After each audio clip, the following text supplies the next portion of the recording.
সম্পর্ক আসলে নতুন খাতার মতো। প্রথম প্রথম ঘন ঘন গন্ধ শুকতে ভালো লাগে। আমরা সবচেয়ে ভালো মলাটটা পরিয়ে যত্ন করে রাখি শেলফের সব থেকে সেফ জায়গায়।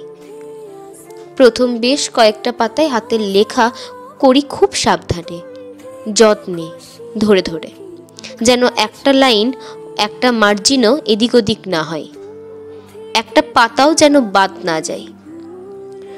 তারপর আস্তে আস্তে সময় পেরোয়, খাতা পুরনো হয়, মলাটের একোন ওকোন ছিঁড়তে থাকে, স্টিকারগুলো চাকচিহ্ন হারিয়ে ফেলে।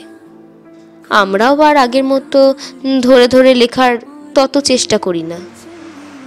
পাতাগুলো দুমড়ে মুচড়ে গেলেও আগের মতো আর সোজা করার তাগিদ থাকে না। যেন মনে করি পুরনো হলে একটু এরকম হওয়াই স্বাভাবিক। মাঝে মাঝে বাঁ দিকের পাতাগুলো বাদ দিয়ে দিই, ডান পাশে লিখতে বেশি ভালো লাগে। দরকার অদরকারে দু একটা পাতা ছিঁড়েও ফেলি। কখনো কখনো শেষ পর্যন্ত খাতাটা অসম্পূর্ণ করেই সেলফে তুলি, আবার একটা নতুন খাতা নিই। আমাদের সম্পর্কগুলো কখনো কখনো পুরনো হলে এমনই হয়ে যায়, অযত্নে, অবহেলায়, আমাদের পুরনো খাতাটার মতো। কলমে পার্বতী মোদক, কণ্ঠে নয়নিকা।